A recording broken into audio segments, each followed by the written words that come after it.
MovieWeb.com. Tell me, what do you think made Michael Rapaport the perfect guy to help tell this story? I mean, well, for one, he's a hip hop fan. He's a fan of hip hop. He's a New Yorker.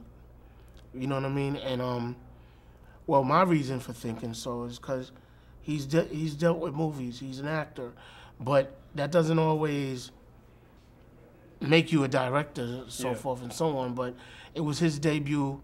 But I just saw the passion in which he wanted to make sure everything was right. He was antsy. He was excited. He was angry at times. But it all led to a positive thing. It came out really, really well.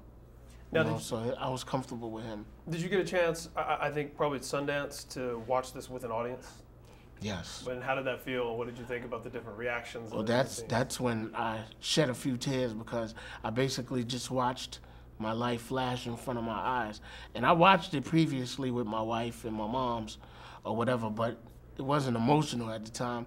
But to see the things that they were laughing at that I didn't even view as funny, and then to see how my wife's relationship with myself affected certain people, to see how my relationship with Q-Tip affected people, some of the fans, it was pretty overwhelming at the end of the day. But I just lost it because they really embraced it with open arms, and I wanted the rest of them to be there to even see that. It's almost like if my wife is having a child, but we have 2 shows in London or Sweden, I'm not going to London or Sweden. They're going to have to hold me down or something. I'm like, my child is being born. I have to see this.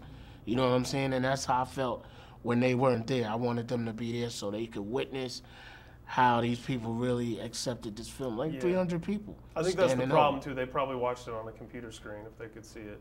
You know, and yeah, there's so many emotional moments in the movie, and then it's funny, like Tariq Black Thought, he's the first time in the movie, the screening I was at, where everybody starts laughing and it gets light, and there's humor throughout. People say some funny things. And the whole thing about the Siemens furniture and whatnot was amazing.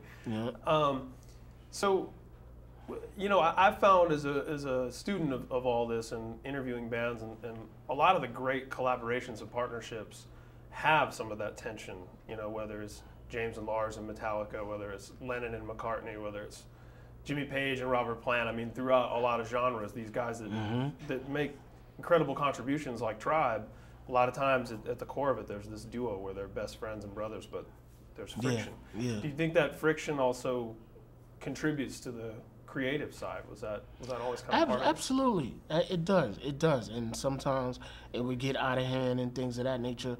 And most of the time it would get out of hand because of lack of communication. And I'm at fault for that, you know what I'm saying, just as much as he is. You know what I mean? But at the end of the day, I don't know if John Lennon and Paul McCartney grew up together. I don't know if Keith Richards and Mick Jagger grew up together. All I know is Kamal Fareed and Malik Taylor grew up together. And there's going to come a time where we're going to have to put all of that professional business aside, all the BS that comes along with the business aside, and be Malik and Kamal versus Phife and Q-Tip. You understand what I'm saying? And we've done that recently, and I feel real good about it. And, you know, before anything else, we needed to be friends again, period.